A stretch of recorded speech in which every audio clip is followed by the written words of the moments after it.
హెచ్డిఎఫ్సిలో కొత్త డెబిట్ కార్డ్కి అప్లై చేయడం కోసం మీ మొబైల్లో హెచ్డిఎఫ్సి మొబైల్ బ్యాంకింగ్ యాప్ని ఓపెన్ చేయండి. అలా ఓపెన్ చేసి ఫింగర్ ప్రింట్తో కానీ 4 డిజిట్ పిన్ నెంబర్తో కానీ లేదంటే పాస్వర్డ్ని ఎంటర్ చేసి కానీ వీటిలో ఏదో ఒక ఆప్షన్ ద్వారా లాగిన్ అవ్వండి. ఇప్పుడు మీ హెచ్డిఎఫ్సి కొత్త డెబిట్ కార్డ్ని అప్లై చేయడం కోసం ఇక్కడ మెనూ అనే ఆప్షన్ కనిపిస్తుంది కదండి, దానిపైన ట్యాప్ చేయండి.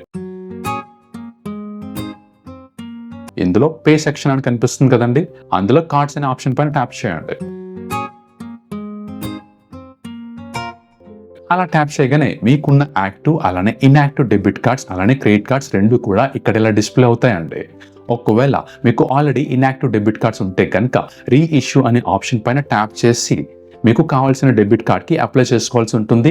అలా రీ ఇష్యూ పైన ట్యాప్ చేసిన వెంటనే మీకు బెటర్ ఫీచర్స్ కోసం అలానే మీ డెబిట్ కార్డ్స్లో లిమిట్స్ని ఎన్హాన్స్ చేసుకోవడం కోసం మీకు డిస్ప్లే అయ్యే ఇలా ఏదైనా ఒక డెబిట్ కార్డ్ని మీరు అప్డేట్ చేసుకోవచ్చు. అలా మీరు హెచ్డిఎఫ్సి డెబిట్ కార్డ్స్ని ఏవైనా ఒక దాన్ని మీకు సూట్ అయ్యే విధంగా సెలెక్ట్ చేసుకొని యాన్యువల్ ఛార్జెస్ని కూడా ఒక్కసారి చెక్ చేసుకొని ఓకే అనుకుంటే మీకు బెనిఫిట్ అయ్యే కార్డ్ని ఒక్కటి సెలెక్ట్ చేసుకొని అడ్రస్ని కన్ఫర్మ్ చేసి కంటిన్యూ బటన్ పైన క్లిక్ చేస్తే మీకు ఇలా న్యూ డెబిట్ కార్డ్ని సక్సెస్ఫుల్గా అప్గ్రేడ్ చేసుకున్నారు అని మెసేజ్ అయితే ఇలా డిస్ప్లే అవుతుందండి.